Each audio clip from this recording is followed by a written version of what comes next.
Wireless ultrasound machines could be the future in helping athletes when they get injured on the field of play. That's according to a Michigan State University study that proved these small mobile ultrasound machines work just as well as the traditional ones. News 10's Isley Herschel's on campus this morning. And Isley, what more can you tell us?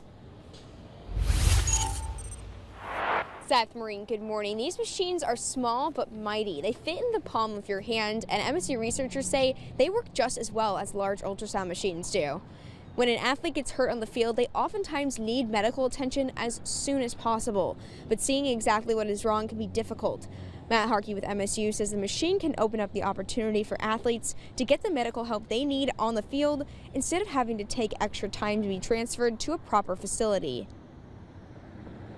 It really opens up opportunities to be able to use ultrasound or imaging in a lot of different settings, because it's something you could hold in your pocket and take to a field, a dugout, a sideline, an athletic training room, anywhere that wouldn't necessarily be accessible to a traditional hospital-grade ultrasound system.